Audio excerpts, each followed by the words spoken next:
कि सोमलिंगम नरोदृष्टा सर्व पापो प्रमुच्यते, लभते फलम मनोवांछितः मृतः सर्वम समाश्रयेत। ये माननीय प्रधानमंत्री जी ने भी आज जो इसके अपना विचार व्यक्त किया है उसमें इस श्लोक का उद्धरण दिया है कि अर्थात सोमनाथ एक ऐसा लिंग है जिसे देखने मात्र से पापों का नाश होता है, पुण्यों की प्राप्ति होती है, मनोवांछित फल प्राप्त होते हैं और स्वर्ग का मार्ग प्रशस्त होता है। यह सिर्फ एक आस्था का विषय नहीं है, इसका महत्व भारत के लिए क्या था और आज ही इसको याद करने की आवश्यकता क्यों है, इसके लिए मैं ध्यान दिलाना चाहूंगा कि जब सोमनाथ की पुनर्स्थापना हो रही थी तो 11 मई 1951 को भारत के प्रथम राष्ट्रपति डॉक्टर राजेंद्र प्रसाद जी ने कहा था at the inaugural ceremony of Somnath, it is my view that the reconstruction of Somnath temple will be completed on the day when not only the magnificent edifice will arise on the foundation, but the mansion of India's prosperity will be really that prosperity of which ancient temple Somnath was a symbol. अर्थात उन्होंने कहा कि सोमनाथ की पूर्ण प्रतिष्ठा उस दिन नहीं होगी जिस दिन उस दिन नहीं होगी जिस दिन भव्य रूप में वह मूर्ति और मंदिर प्रतिस्थापित होगा, बल्कि उस दिन पूर्ण मानी जाएगी जिस दिन भारत की समृद्धि का शिखर भी उसी प्रकार उठता हुआ दिखाई पड़ेगा जिस समृद्धि से आकर्षित होकर यह क्रूर बर्बर आतंकी आक्रमण किया गया था। और आज 1000 वर्ष के बाद अगर हम देखें तो 1951 में सरदार पटेल के प्रयास से और जवाहरलाल नेहरू जी के पुरजोर विरोध के बावजूद प्रथम राष्ट्रपति डॉक्टर राजेंद्र प्रसाद जी की उपस्थिति में यह स्वप्न साकार हुआ था। और आज प्रधानमंत्री श्री नरेंद्र मोदी जी के नेतृत्व में जो बात डॉक्टर राजेंद्र प्रसाद जी ने कही थी कि समृद्धि की तरफ जब भारत बढ़ेगा तो यह पूर्ण होता हुआ दिखाई पड़ेगा, तो आज पूर्णता की तरफ बढ़ रहे हैं। जब हम चौथी बड़ी इकोनॉमी है, चौथे बड़े स्टॉक एक्सचेंज हैं, तीसरे बड़े ऑटोमोबाइल मैन्युफैक्चरर हैं, दूसरे बड़े मोबाइल हैंडसेट के मैन्युफैक्चरर हैं और डिजिटल ट्रांजैक्शन में दुनिया के नंबर 1 देश ही नहीं है, वर्ल्ड की सारी मेजर इकोनॉमीज में लगातार 2 साल से फास्टेस्ट ग्रोइंग इकोनॉमी है। अर्थात जो सोमनाथ के संकल्प का विचार था वो आज चरितार्थ होता हुआ नजर आ रहा है। दूसरी बात यह आती है कि इसको आज स्मरण रखने की क्यों आवश्यकता है, क्योंकि इस देश की अस्मिता के साथ एक बहुत घिनौना मजाक किया गया। मैं घिनौना मजाक शब्द इसलिए कहता हूं, हमारी जनरेशन के आप सब लोगों ने पढ़ा होगा, इतिहास में पढ़ाया जाता है कि साहब जो कुछ मोहम्मद गजनी ने किया सोमनाथ पे वो तो केवल पैसा लूटने के लिए किया था, उसका कोई धार्मिक भावना से लेना देना नहीं था। और इतना ही नहीं, और इसका स्रोत कहां से आता है, पंडित जवाहरलाल नेहरू की डिस्कवरी ऑफ इंडिया। जो मूल एडिशन 1948 में छपा है उसमें 161 और बाद के एडिशन में 240 के आसपास आ जाता है, तो पेज नंबर वेरी कर सकता है पर आप जाकर चेक कर सकते हैं। वो कहते हैं Mahmud was far more a warrior than a man of faith. Like many other conquerors, he used to exploit the name of religion for its conquest. India was to him just a place from which he could earn the treasures and material. यानी वो कोई धार्मिक उन्मादी नहीं था, वो तो पैसा कमाने के लिए आया था और उसके लिए भारत में आकर सिर्फ पैसा प्राप्त करना ही उसका उद्देश्य था। और आगे वो लिखते हैं कि वो कला का कितना बड़ा प्रेमी था कि जब वो मथुरा में एंटर करता है तो वो इतना प्रभावित हो जाता है वहां की स्थापत्य कला को देख के। The building interested him was so much impressed by the city of Mathura from Delhi. All about he wrote that there was 1,000 edifices from which the faith has fallen, nor it's likely the city attained the present. वो कहते हैं कि वो देखकर इतना अभिभूत हो जाता, कहता लगता ही नहीं इतनी सुंदर मूर्तियां और सुंदर मंदिर और सुंदर भवन मनुष्यों के बनाए हुए, ये तो जिन्न के बनाए हुए हैं। और कहते देखिए जवाहरलाल नेहरू जी कहते हैं कि महमूद गजनी कितना कला का प्रेमी था, जबकि उन्होंने जिस बुक से लिया है वो उसके साथ आए हुए खुद के इतिहासकार उतबी ने अपनी किताब तारीख यामनी में लिखा है कि जिस समय उसने मंदिर पे कैप्चर कर लिया और वहां के समस्त पुरोहित और राजा उनके पास गए और उन्होंने कहा कि शिवलिंग को खंडित मत करिए, इसके बदले में हम आपको लाखों स्वर्ण मुद्राएं देंगे। और उनके एडवाइजर्स को लगा कि ये एक अच्छा मौका है, हमें एक पत्थर से क्या लेना देना है, अगर इतना मिलता है तो ये खुद महमूद गजनी के साथ आए हुए इतिहासकार, जिससे ये प्रेरणा ले रहे हैं नेहरू जी और उनके बाद उनके गोत्र के समस्त इतिहासकार। वो क्या लिखता है, कहता महमूद ने मना कर दिया। किस लिए मना कर दिया? वो कहता है इसलिए कि मैं चाहता हूं कि कयामत के दिन मैं एक बुत शिकन के रूप में जाना जाऊं, ना कि बुत परस्तों के साथ सौदागरी करने वाले एक गलीच बुत फरोश के रूप में। यानी शुद्ध हिंदी में कह देता हूं, अर्थात मैं चाहता हूं कि कयामत का दिन आए तो मेरी ख्याति हो कि मैंने मूर्ति भंजक के रूप में मेरी ख्याति हो, ना कि मूर्ति पूजकों के साथ सौदागरी व्यापार करने वाले एक नीच इंसान के रूप में।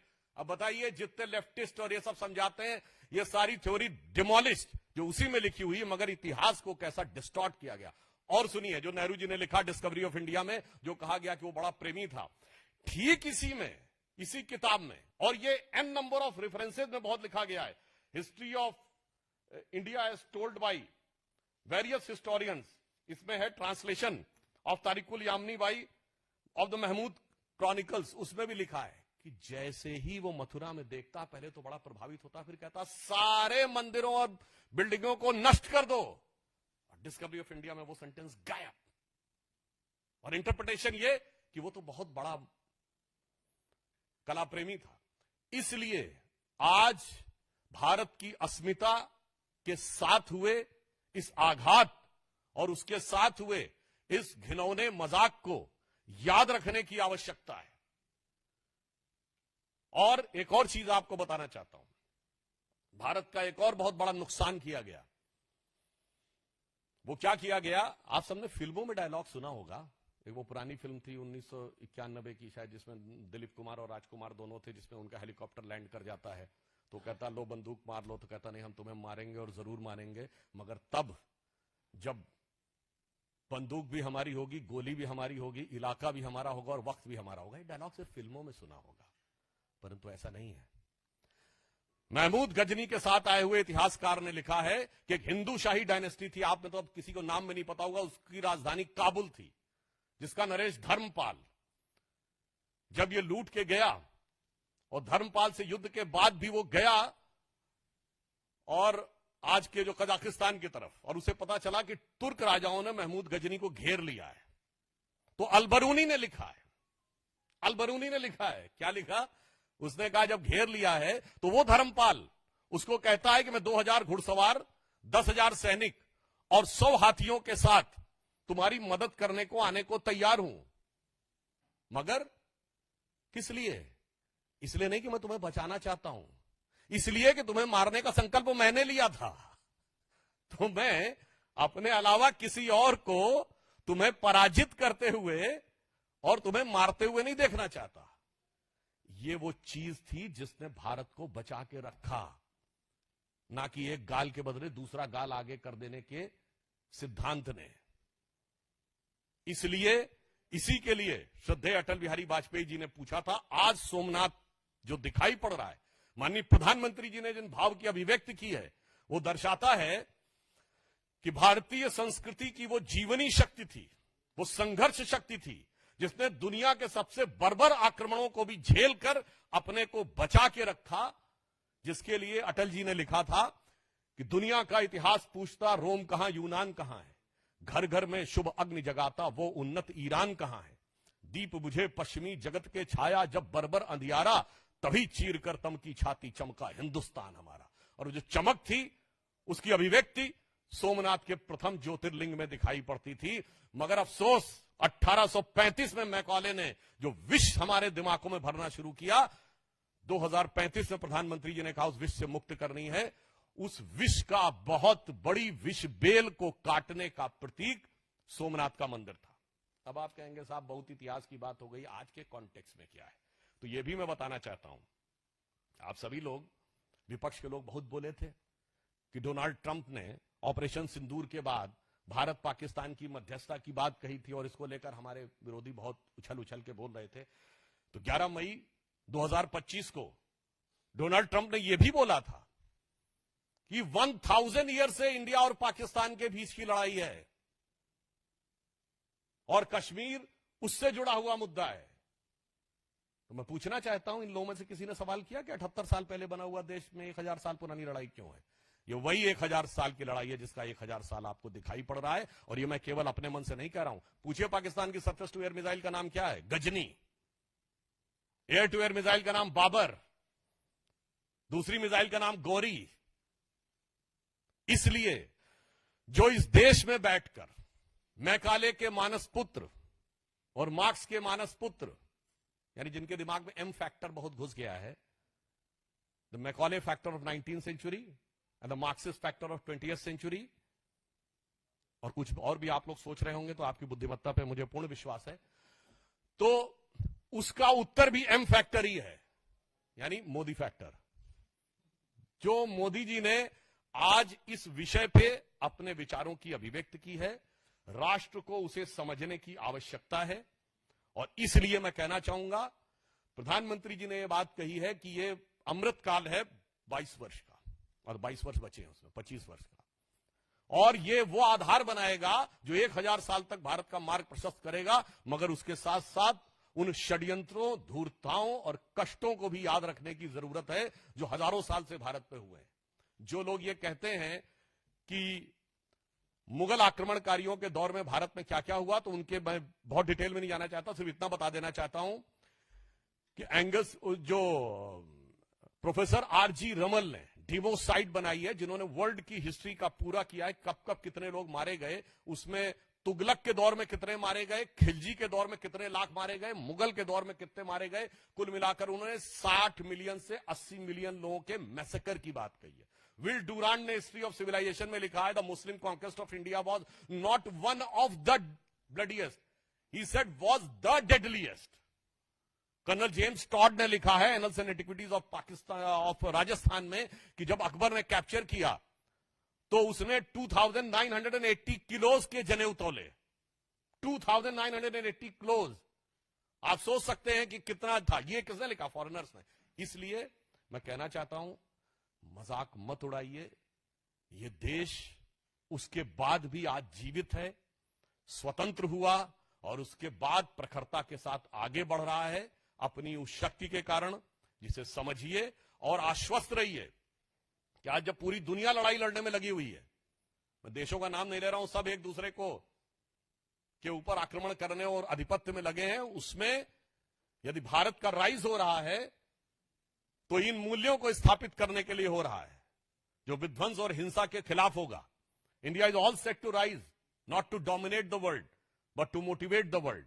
और उसका मूल आधार वह हिंदू संस्कृति, हिंदू सभ्यता है, जिसे कलंकित करने का प्रयास और उसके ऊपर हुए इतिहास के सबसे घनघोर नरसंहार, विल डूरांड ने जो कहा है, उसको छुपाने ही नहीं, नरसंहार करने वालों को महिमा मंडित करने के इस दुष्चक्र और षड्यंत्र को समझने की जरूरत है। और भारत क्या सोचेगा, जो प्रधानमंत्री जी ने कहा कि अगले 1000 साल तक, तो अटल जी की इस पंक्ति से समाप्त करता हूं, जो उनकी बड़ी प्रसिद्ध कविता थी, हिंदू तन मन हिंदू जीवन, रग रग हिंदू मेरा परिचय।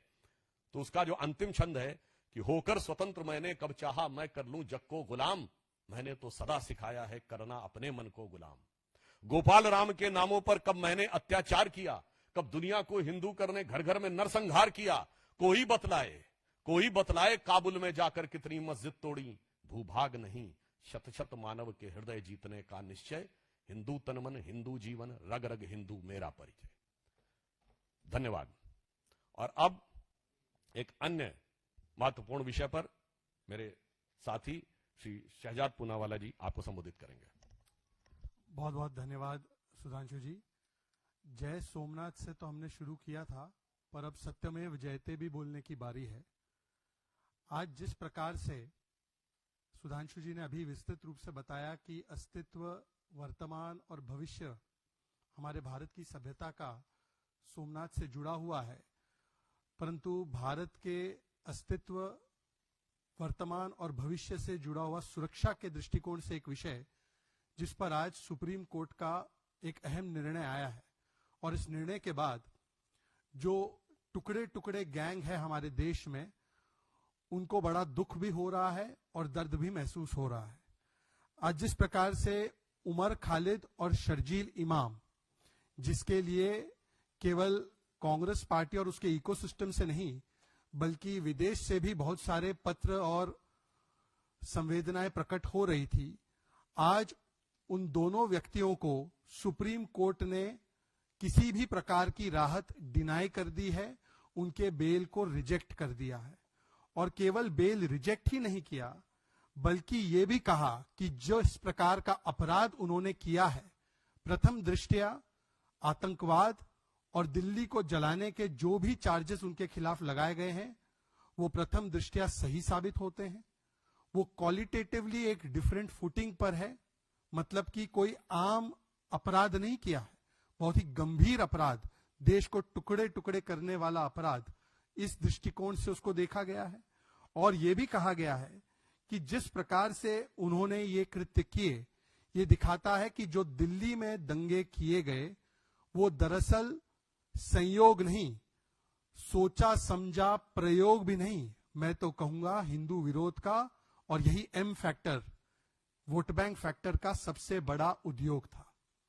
ये दंगे जो थे वो स्पॉन्टेनियस नहीं, स्पॉन्सर्ड थे। ये जो दंगे हुए वो ऑर्गेनिक नहीं बल्कि ऑर्गेनाइज थे, और उसके पीछे की मंशा थी कि यहां पर, जैसे अभी हमने हाल ही में कई देशों में देखा है, जिसके लिए दुआ इबादत भी रोज कांग्रेस के लोग, समाजवादी पार्टी के लोग करते हैं, कि हिंसात्मक रूप से यहां पर सत्ता का तख्ता पलट करवाया जाए। इस दृष्टिकोण से यहां पर हिंदू विरोधी नरसंहार जिस प्रकार से 1000 वर्ष पहले भी हमने देखा था, उसी प्रकार से करवाया गया। मतलब उस समय पर जो खलनायकों का महिमा मंडन करने का काम आज भी कांग्रेस का इकोसिस्टम करता है, गजनी और गौरी का, आज भी वो इकोसिस्टम दिल्ली को दहलाने वाले खलनायकों का महिमा मंडन आज भी करता है। और इसीलिए आज आपको याद होगा कि किस प्रकार से उमर खालिद और शर्जील इमाम, इन दोनों को कांग्रेस के एक नहीं अनेकों नेताओं ने, चाहे वो दिग्विजय सिंह हो, चाहे वो उदित राज हो, चाहे वो सलमान सोज हो, या चाहे वो कांग्रेस पार्टी का पूरा इकोसिस्टम हो, उन्होंने महिमा मंडित भी किया और उनको मासूम भटके हुए युवा के तरह पेश करने की कोशिश भी की गई। कुछ लोग उनको पॉलिटिकल प्रिजनर भी बता रहे थे। आज सवाल यह बनता है कि चाहे 1000 वर्ष पहले के जो खलनायक है उनके प्रति, मुगल आक्रांताओं के प्रति, या आज जो देश को टुकड़े टुकड़े करना चाहते हैं उनके प्रति, कांग्रेस पार्टी हमेशा, उनका इकोसिस्टम का हमेशा एक सॉफ्ट कॉर्नर क्यों होता है। सवाल नंबर 2, जिन लोगों ने भी उमर खालिद और शर्जील इमाम, और वही शर्जील इमाम जो कहता है कि देश के चिकन नेक को काट देना चाहिए, ऐसे बयान देने वाले व्यक्ति, उमर खालिद जो कहता है कि कश्मीर को भारत से अलग कर देना चाहिए, ऐसे बयान देने वाले व्यक्ति का समर्थन खुलकर ऑफिशियली कांग्रेस पार्टी ने किया। क्या कांग्रेस पार्टी आज माफी मांगेगी? तीसरा सवाल, हमेशा कांग्रेस का हाथ देश विरोधी टुकड़े टुकड़े गैंग के साथ क्यों? कभी ये अफजल गुरु के लिए कहते हैं अफजल हम शर्मिंदा है, कभी ये कहते हैं याकूब हालात का मारा था, कभी ये कहते हैं बाटला हाउस में जो मारे गए उनके लिए आंसू बहाती थी सोनिया गांधी जी, कभी ये नक्सलियों को शहीद बोलते हैं, और आज शर्जील इमाम और उमर खालिद के साथ भी यही इकोसिस्टम खड़ा है। तो सवाल यह बनता है कि कांग्रेस पार्टी, अब जबकि ये सुप्रीम कोर्ट का इतना बड़ा निर्णय आया है, तो क्या कांग्रेस पार्टी दिल्ली में मारे गए हमारे अंकित शर्मा जी के परिवार से, रतनलाल जी के परिवार से, दिलबर नेगी के परिवार से क्या नाक रगड़कर माफी मांगेगी? और केवल कांग्रेस ही नहीं, समाजवादी पार्टी, तृणमूल कांग्रेस, आम आदमी पार्टी, ताहिर हुसैन जिसके घर से पेट्रोल बम और क्या क्या नहीं बरामद हुआ, वो ताहिर हुसैन तो आम आदमी पार्टी का नेता था, केजरीवाल जी का सबसे करीबी, और बकायदा संजय सिंह जी ने प्रेस वार्ता करके कहा था कि ताहिर हुसैन को इसलिए फंसाया जा रहा है क्योंकि वो मुसलमान है। अब आम आदमी पार्टी से भी सवाल है कि क्या ऐसे दंगाई, आतंकी, जिहादी मानसिकता वाले तत्वों को क्या एम फैक्टर के चलते ही संरक्षण दिया जा रहा था? तो आज इस विषय पर भी जो हम लोगों ने बात रखी है, इसके अतिरिक्त और कोई भी सवाल हो आपके बीच में तो आप सवाल पूछें। रवि का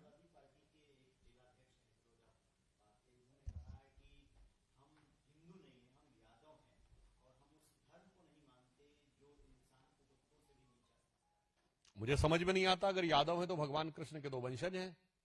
इसे कहते हैं मैकाले की मैरिजुआना। यदि किसी व्यक्ति को मैरिजुआना दिमाग में आ जाए ना, M factor, again I am saying, the marijuana of Macaulay and Marx has been so embedded in his mind कि वो अपना मूल ही भूल गए कि भगवान विष्णु के दशावतारों में से एक योग योगेश्वर भगवान कृष्ण के वंशज, और ऐसा नहीं है ये उनकी पार्टी का प्रॉब्लम है, उनके नेता को भी गायों में बदबू आती है और बकरे कटने में खुशबू आती है। और याद करिए दूसरे जो उन्हीं के वंश के हैं, लालू प्रसाद यादव जी, बिहार का चुनाव हुआ था, 30 अक्टूबर को गोपाष्टमी हुई थी।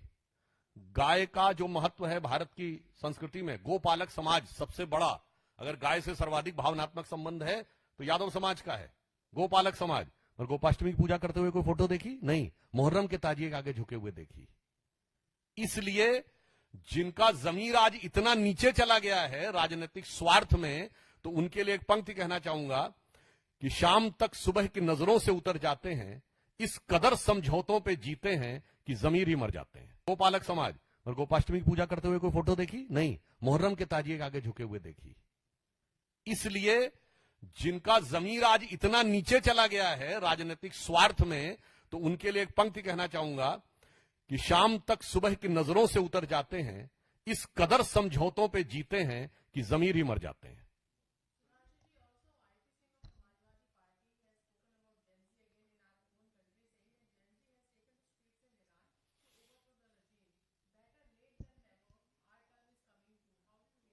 मुझे लगता है कि वैसे तो वो अनेक प्रकार चित्र विचित्र बात करते रहते हैं, परंतु उन्हें ध्यान रखना चाहिए, अगर जेनजी की तरफ देखना है तो उत्तर प्रदेश के हैं तो शुभांशु शुक्ला की तरफ देखें, जेनजी अंतरिक्ष में जा रहा है। अगर बिहार के हैं तो मैथिली ठाकुर की तरफ देखें, यंगेस्ट एमएलए, और जो लोक संस्कृति को भारत में स्थापित कर रही है। और देखना है तो आईआईटी चेन्नई के उन बच्चों की तरफ देखें जिनका प्रधानमंत्री जी ने उल्लेख किया था अपने मन की बात कार्यक्रम में, कि जिन्होंने सैटेलाइट लिंक बनाने का काम किया। और देखना है तो आंध्र के गुकेश राजू की तरफ देखें, जिसने वर्ल्ड चेस चैंपियनशिप जीती। और उसके बाद भी अगर और गौर से देखना है तो महाराष्ट्र के देवव्रत महेश रेके की तरफ देखें, जिसने कि वाराणसी में दंडक्रम पारायण के द्वारा शुक्ल यजुर्वेद के 2000 मंत्रों के दंडक्रम पारायण कॉम्बिनेशन में 2 लाख जो कॉम्बिनेशन बनते हैं उनका त्रुटिहीन सतत पाठ करके दिखा दिया। इसलिए मैं कह रहा हूं भाई, नजरें देखो, नजारा कितना बदला हुआ है। नजर पे से चश्मा हटाओ मोदी विरोध का, तब असली दुनिया देखेगी।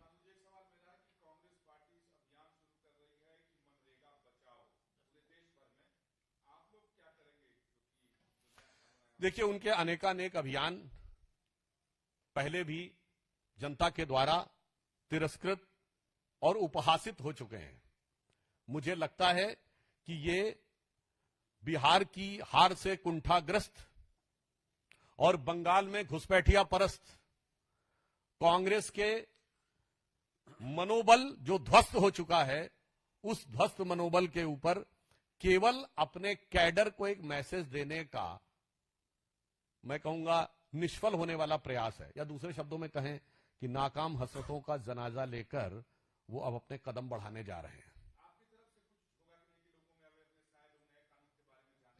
मुझे लगता है देश की जनता बहुत प्रबुद्ध है और वो सभी बातों पे सजग है, और वो ये भी समझ सकती है कि हर बार जब राहुल गांधी जी विदेश जाते हैं कुछ ना कुछ आइटम होता है।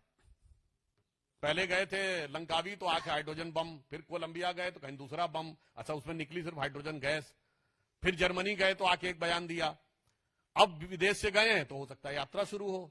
तो मुझे लगता है ये सब समझना चाहिए कि वो 80 चुटकी 90 ताल, कहां से चुटकी बनती, कहां ताल बजती है।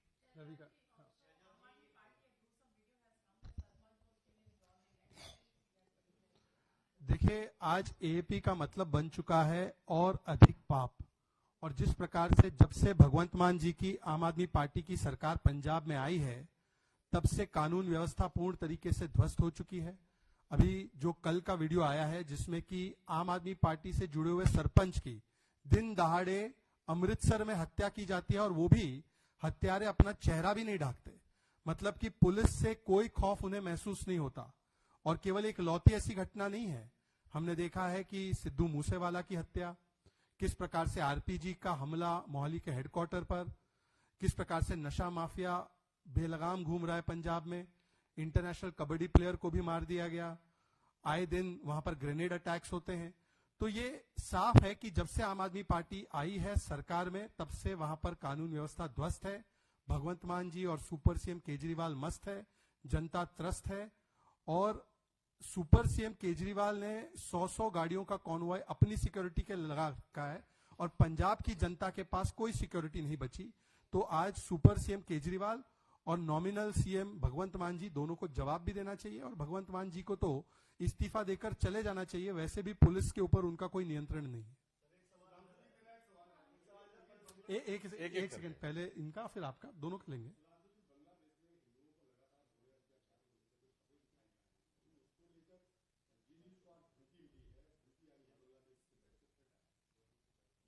मुझे लगता है कि जहां तक भारत सरकार का संबंध है, भारत सरकार सतर्कता के साथ और दृढ़ता के साथ उस विषय का प्रतिकार कर रही है। हमारे विदेश सचिव भी गए थे, उसके बाद ही पहली बार उन्होंने स्वीकार किया था और 80 से अधिक केसेस दर्ज हुए थे। भारत सरकार ने बांग्लादेश पे को जो हमने अपने बंदरगाहों पे फ्री एक्सेस दे रखा था, वो समाप्त कर दिया है। और जहां तक मीडिया पे आक्षेप की बात है, तो मैं आह्वान करना चाहूंगा कि अभिव्यक्ति की स्वतंत्रता के अलंबरदार, जो कहते हैं मीडिया की स्वतंत्रता के झंडा बरदार और कट्टरपंथी ताकतों के फरमाबरदार, आज कौन से बिल में जाकर बैठ गए हैं। और यह भारत में पहली बार नहीं हो रहा है। 2012 मुंबई का आजाद मैदान, कितने चैनल्स की ओबी वैन्स तोड़ी गई थी, कोई चू बोला था? नहीं बोला था।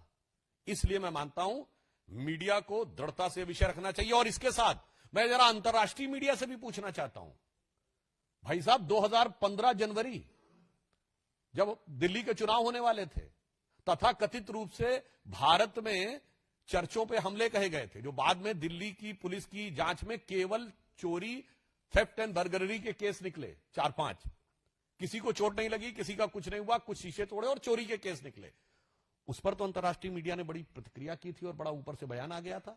आज बांग्लादेश के ऊपर पूर्णतः शांति। तो राष्ट्रीय से लेकर अंतर्राष्ट्रीय मीडिया तक यह एक यक्ष प्रश्न है।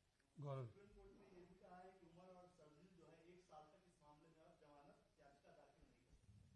मुझे लगता है उस पर शहजाद जी स्पष्ट कर चुके हैं। जो न्यायिक प्रक्रिया है वो यथावत समझनी चाहिए, मगर एक बात अच्छी तरह समझनी चाहिए। इन लोगों ने 4 साल पहले बोला था कि चिकन नेक काट के अलग करना है, और बांग्लादेश में आज बोला जा रहा है। तो जिनके ऊपर सेक्युलरिज्म का खुमार चढ़ा हुआ है, जो सेक्युलरिज्म की सुरापान घन अंधकार में डूबे हुए हैं, जरा उनको 4 साल पहले के बयान और आज के बयान को मिलाकर देख लेना चाहिए। परंतु वो लोग उस नशे से बाहर नहीं निकल पाएंगे, क्योंकि सेक्युलरिज्म के कुएं में ही भांग पड़ी है। एक सूरदास का पुराना पद है ना, एक हो तो समझाइए आके, कूपे में ही भांग पड़ी है। तो जिसको देखो वही आज मदहोश है।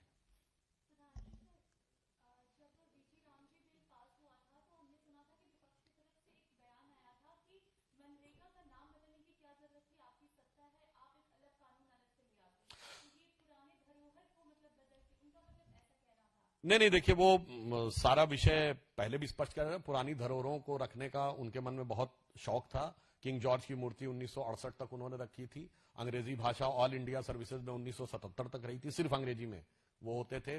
तमाम नाम अस्पतालों के आपको पता है कि विलिंगडन हॉस्पिटल था 1977 तक, राम मनोहर लोहिया हॉस्पिटल। तो इसलिए हम पूरी तरह, और उन्होंने भी किंग्सवे को राजपथ ही किया था, कर्तव्य पथ प्रधानमंत्री जी ने किया है, और राष्ट्रपति भवन में मुगल गार्डन भी था। तो इसलिए किस धरोहर के प्रति उनकी आस्था है, और जहां तक गांधी जी की धरोहर है, तो वो तो अगर आज है तो सिर्फ भारतीय जनता पार्टी और राष्ट्रीय स्वयंसेवक संघ के पास।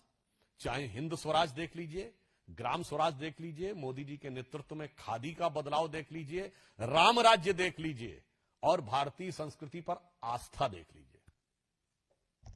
चलिए, बहुत बहुत धन्यवाद। सुधांशु जी, एक ही शिकायत है, आपने न्यू ईयर विशेष नहीं दी इस बार। वो पिछले वर्ष दे चुके हैं। और आप आगे देखिए, मकर संक्रांति आने वाली है, उत्तरायण का सूर्य होगा, राष्ट्र का सूर्य भी उत्तरायण की तरफ जा रहा है। और एक और बात याद रखिएगा, ये मकर संक्रांति आती है तो क्यों आती है? अगर अर्थ अपनी एक्सेस पे सिंगल स्ट्रेट होगी तो ऐसे घूमेगी तो नॉर्थ टू सदर्न नहीं होगा, because of the 23 degree tilt, half of the time northern hemisphere, half of the time southern hemisphere, और ये हर 6 महीने के बाद चेंज होता है। तो अर्थ की जो एक्सियल टिल्ट है उसी की वजह से मौसम चेंज होता है और इस पे जीवन रहता है। अन्यथा सेंटर में इतनी जो इक्वेटर के आसपास हाई टेम्परेचर होता और ऊपर वाले बर्फीले रेगिस्तान होते, ना मौसम बदलता ना जीवन होता। मगर ये याद रखिएगा, पितामह भीष्म ने इंतजार किया था उत्तरायण सूर्य का, यानी हमें महाभारत काल से एक्सियल टिल्ट और उससे होने वाले चेंज के बारे में पता था। और ये सब लोग जो एडविन हबल ने 1920 में एक्सपेंडिंग यूनिवर्स की थ्योरी दी, वो ज्ञानदेव पाणे बनकर हमको समझाते हैं।